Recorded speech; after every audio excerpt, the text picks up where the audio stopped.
জীবনের পথে আমরা প্রত্যেকেই সাফল্যের সন্ধানে ছুটে চলি, কিন্তু জীবন মানেই তো সংগ্রাম। তাই প্রত্যেক দিনই আমাদের বিভিন্ন ধরনের বাধা বিঘ্নর মুখে পড়তে হয় জীবনে আমরা যে ক্ষেত্রেই আছি সাফল্যের দিকে এগিয়ে চলতে গিয়ে।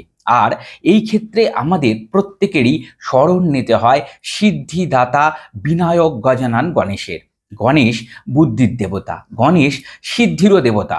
তাই যে কোনো কাজে সিদ্ধি লাভ করতে গেলে আমাদের গণেশজির অবশ্যই শরণ নিতে হয়।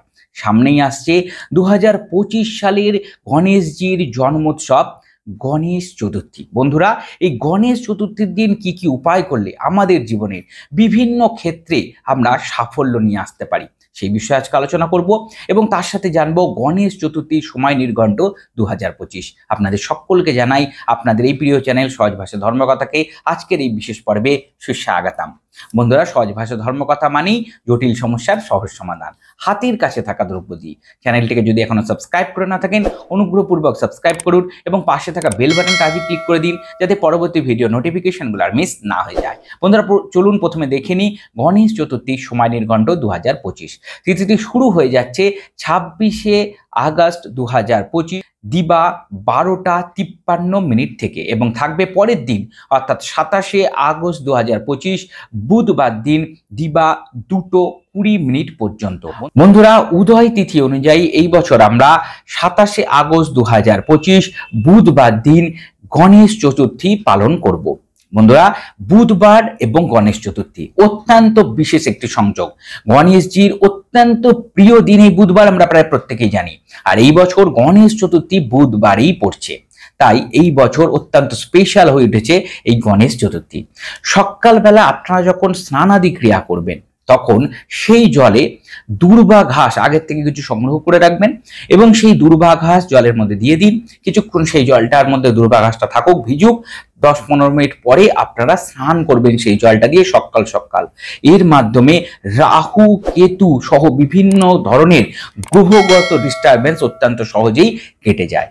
বন্ধুরা, এরপরেই আপনারা অবশ্যই সূর্য প্রণাম করুন এবং গণেশজির বিশেষ পুজো অর্চনায় মেতে উঠুন সবুজ রঙের পোশাক পরে, সবুজ রঙের শাড়ি, সবুজ রঙের যে কোনো ধরনের জামা কাপড় পরে আপনারা গণেশজির পুজো অর্চনা এই দিন অবশ্যই বিশেষ রূপে করবেন। দেবাদিদেব মহাদেবের অবশ্যই পুজো অর্চনা করবেন, বিশেষভাবে অভিষিক্ত করবেন মহাদেবকে এই দিন।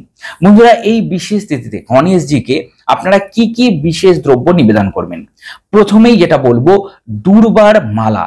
দুর্বা দিয়ে আপনারা মালা প্রস্তুত করুন, সবুজ রঙের সুতো দিয়ে বাঁধতে পারেন এবং সেই মালা আপনারা গণেশজিকে চড়ুন। এই ক্ষেত্রে আপনারা 11টি, 21টি বা তার থেকেও অধিক 108টির দুর্বা সংগ্রহ করুন এবং সেই মালা আপনারা প্রস্তুত করে গণেশজিকে নিবেদন করে দিন। বন্ধুরা, এছাড়া আপনারা গণেশজির অত্যন্ত প্রিয় হচ্ছে মোদক, লাড্ডু, এই জাতীয় যে ভোগ সামগ্রী সেগুলো আপনারা অবশ্যই দেবেন।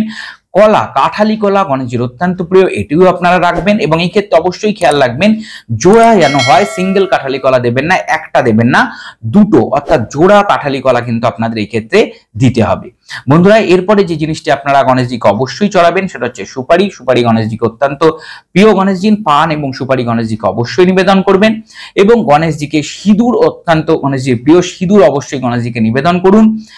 এই বিশেষ কটা দ্রব্য এবং তার সাথে পৈতে গণেশজিকে অবশ্যই নিবেদন করবেন, কিন্তু পৈতের ক্ষেত্রে খেয়াল রাখবেন পৈতে সাদা রঙের হয়, ওটাকে আপনারা একটু হলুদ ছিটিয়ে হলুদ করে নেবেন। সাদা রঙের পৈতে গণেশজিকে আমরা দিই না, হলুদ করে নিয়ে তারপরে সেই পৈতেটিকে আমরা নিবেদন করি গণেশজির কাছে। বন্ধুরা, গণেশজির পুজো অর্চনা আপনারা যখন করবেন তখন লাল রঙের পুষ্প রাখবেন, হলুদ রঙের পুষ্প রাখবেন, কিন্তু সাদা রঙের পুষ্প আপনারা ব্যবহার করবেন না। আমরা প্রত্যেকেই জানি প্রায় যে গণেশজির সাথে চন্দ্র দেবতার একটা সংঘর্ষ আছে, তার জন্য এই ক্ষেত্রে আমরা সাদা রঙের বেশিরভাগ জিনিস আমরা গণেশজিকে চড়াই না, তো সেই ক্ষেত্রে সাদা রঙের ফুল আমরা ব্যবহার করব না। তুলসী পাতা গণেশজিকে একদমই দিতে নেই, গণেশজির অত্যন্ত অপছন্দের দ্রব্যের মধ্যে পড়ে তুলসী পাতা, সেটা কিন্তু আপনারা দেবেন না। বন্ধুরা, গণেশজির পুজোর সময় আপনারা কিন্তু সাদা রঙের যে চন্দন সেটা ব্যবহার করবেন না, আপনারা লাল রঙের চন্দন এই ক্ষেত্রে ব্যবহার করুন গণেশ পুজোতে। বন্ধুরা, ধূপ দ্বীপ ইত্যাদি সহকারে আপনারা পুজো অর্চনা করে নেবেন। বন্ধুরা, এরপরে আসছি কি কি বিশেষ টোটকা উপায় আমরা করব। বন্ধুরা, এই দিন অবশ্যই প্রথম যে উপায়টি করবেন, গণেশজি যদি আপনাদের বাড়িতে মূর্তি হিসেবে প্রতিষ্ঠিত থাকে তাহলে গণেশজিকে আপনারা অবশ্যই অভিষেক করবেন, কিন্তু সেই অভিষেক অত্যন্ত স্পেশাল হবে। এই অভিষেকে আপনারা আখের রস ব্যবহার করবেন। আখের রস দিয়ে গণেশজিকে এদিন অভিষিক্ত অবশ্যই করবেন। যদি আপনাদের বাড়িতে ফটো থাকে তাহলে কি করবেন, আখের রস আপনারা ফুল সহ যোগে একটুখানি ছিটিয়ে তারপরে পরিষ্কার জল দিয়ে ফটো ফ্রেমটাকে মুছিয়ে দেবেন।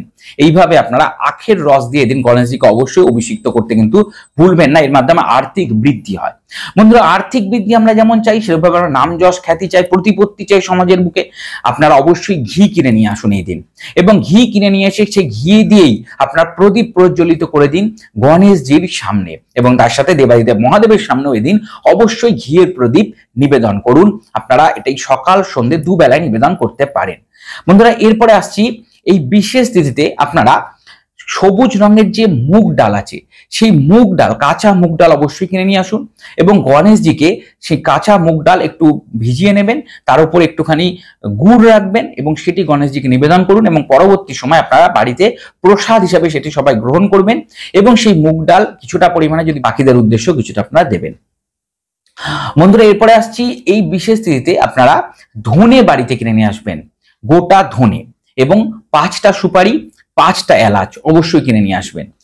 গণেশজির সামনে আপনারা একটা সবুজ রঙের রুমাল পাতুন, তার মধ্যে ধনে কিছুটা পরিমাণে গোটা ধনে দিন, 5টা সুপারি গঙ্গা জল দিয়ে ধুয়ে একটা করে সিঁদুরের ফোঁটা দিয়ে দেবেন, এবং 5টা এলাচ ওর মধ্যে রেখে দেবেন। তারপরে ধূপ দ্বীপ সহযোগে যখন গণেশজিকে পুজো করবেন, ওই যে সামগ্রীগুলো সেগুলো পুজো হবে, ওই সামনে বসে আপনারা 108 বার ওম গাং গণেশায় নমঃ জপ করবেন, এবং তারপরে ওই পুটলিটিকে আপনারা ভালো করে বেঁধে নিয়ে যারা ব্যবসা করছেন তারা ব্যবসার স্থানে রেখে দেবেন, ক্যাশ বাস্কে রাখতে পারেন, আর যারা বাড়িতে আর্থিক বৃদ্ধি চাইছেন তারা বাড়ির দেরাজে আপনারা রেখে দেবেন। 1 বছরের জন্য এইভাবেই থাকবে। পরবর্তী সময় যখন আবার গণেশ চতুর্থী আসবে, আপনারা এটিকে প্রবাহিত জলে ভাসিয়ে দিয়ে আবার নতুন করে সেই জায়গায় স্থাপন করে দেবেন। এই কাজটা যদি আপনারা করতে পারেন তাহলে আর্থিক দিকে উন্নতি আসবে, ব্যবসায় সমৃদ্ধি আসবে, বাজে খরচ কমবে সংসার থেকে। এরপরে যে উপায়টি বন্ধুরা বলবো, এই বিশেষ তিথিতে আপনারা কেশর অবশ্যই কিনবেন, এবং সেই কেশর আপনারা গণেশজিকে নিবেদন করে দিন। গণেশজির সামনে রেখে যখন পুজো অর্চনা হবে তার আগে এগুলোকে রেখে দেবেন গণেশজির সামনে। পুজো অর্চনা শেষ হয়ে যাওয়ার পরে ওই কেশরগুলোকে সংগ্রহ করবেন। যাদের স্বামী স্ত্রীর মধ্যে সম্পর্ক খারাপ বা স্বামীর আর্থিক উন্নতি চাইছেন যে সমস্ত মহিলারা, তারা ওই কেশর থেকে কিছুটা পরিমাণে কেশর নিয়ে সিঁদুরের কৌটার মধ্যে রেখে দিন, এবং সেই সিঁদুর প্রত্যেক দিন কপালে বা সিঁথিতে আপনারা ধারণ করতে শুরু করে দিন। এর মাধ্যমে স্বামীর যেমন সমস্ত রকম বাধা বিঘ্ন কাটবে, স্বামীর আর্থিক উন্নতি হবে, এবং আপনাদের সঙ্গে সুসম্পর্ক বজায় থাকবে। দ্বিতীয় যে কাজটি করতে পারেন, যারা পড়াশোনা করছেন, তারা, যারা ব্যবসা করছেন, যারা চাকরি বাকরি করছেন, এবং প্রত্যেকেরই আমরা জানি বুদ্ধির খেলা থাকে, বিভিন্ন সময় আমাদের প্রচুর কুইক সিদ্ধান্ত নিতে হয়, বুদ্ধি আমাদের দরকার হয়, একাগ্রতা দরকার হয়, কনসেন্ট্রেশন বাড়াতে হয়। আপনারা কি করবেন, ওই যে কেশরটি আপনারা পুজো অর্চনা করে নিয়েছেন গণেশ চতুর্থীর দিন, সেই কেশরটি গঙ্গা জলের সাথে ভিজিয়ে রেখে দেবেন, এবং প্রত্যেক দিন সেই জল থেকে একটু পরিমাণে কেশর জল আপনারা হাতে তুলবেন, অনামিকা আঙুল দিয়ে আপনারা তুলবেন, এবং কপালে ধারণ করুন, গণেশজিকে স্মরণ করুন, ওম গাং গণেশায় নমঃ এই মন্ত্র জপ করতে করতে আপনারা কপালে ধারণ করতে থাকুন। এর মাধ্যমে আপনাদের কনসেন্ট্রেশন পাওয়ার বাড়বে, মনোযোগিতা বাড়বে, পড়াশোনায় উন্নতি হবে, এবং ব্যবসা বাণিজ্যের ক্ষেত্রে আপনারা ভীষণভাবে উন্নতি লাভ করবেন। বন্ধুরা, যারা পড়াশোনা করছেন বা বিভিন্ন ধরনের কাজে কর্মে যুক্ত আছেন, প্রতিনিয়তই আমাদের পেন লাগে, তাহলে এই দিন আপনারা অবশ্যই কলম পেন কিনুন, এবং সেই পেন যদি সবুজ রঙের হয় তাহলে তো অতি উত্তম, বা যে কোনো কালারের পেন কিনবেন, কালো রঙের কিনবেন না। বডিটার কথা বলছি, ইঙ্কের কথা বলছি না, যেটা বডি আছে পেনের সেটা যেন গ্রিন হয় বা অন্য যে কোনো কালার হয়, কিন্তু ব্ল্যাক বা ব্লুটা কিনবেন না বডি। ওই পেন আপনারা গণেশজির সামনে চড়িয়ে দিন। গণেশজির সামনে যখন পুজো অর্চনা করছেন সামনে রেখে পুজো অর্চনা হয়ে যাক, এবং পরবর্তী সময় যদি আপনার কোনো বড় এক্সাম থাকে ওই পেন ব্যবহার করুন। যারা ব্যবসা বাণিজ্যের হিসাবপত্র লেখেন ওই পেন দিয়ে লিখবেন, যারা অফিসে কাজকর্ম করছেন তারা ওই পেন ব্যবহার করার চেষ্টা করুন। এর মাধ্যমে আপনাদের যে যে ক্ষেত্রেই আছেন তাদের সেই ক্ষেত্রে উন্নতি হতে শুরু করবে, বাধা বিঘ্ন কাটতে শুরু করে দেবে। বন্ধুরা, এই দিন ধর্মগ্রন্থ কেনা অত্যন্ত শুভ বলে মান্য আছে, তাই যে কোনো ধরনের ধর্মগ্রন্থ যেমন গীতা, ভাগবত ইত্যাদি যদি আপনাদের বাড়িতে কেনার হয় তাহলে কিনুন, বা যারা পড়াশোনার বইপত্র কিনতে চাইছেন এই বইপত্র আপনার বাড়িতে কিনে নিয়ে আসতে পারেন। বন্ধুরা, আশা করি পর্বটি আপনাদের উপকারে দেবে, এবং পর্বটা যদি ভালো লেগে থাকে তাহলে একটা লাইক নামে উৎসাহিত করুন, এবং সহজ ভাষা ধর্মকথা এরকম আরো পর্ব পেতে আপনাদের এই প্রিয় চ্যানেলকে সাবস্ক্রাইব করুন, পাশে থাকা বেল বাটনটা ক্লিক করে দিন যাতে পরবর্তী ভিডিও নোটিফিকেশনগুলো আর মিস না হয়ে যায়। সকালে ভালো থাকবেন, সুস্থ থাকবেন। আগামী গণেশ চতুর্থী সকলকে জানাই শুভেচ্ছা, অভিনন্দন, নমস্কার।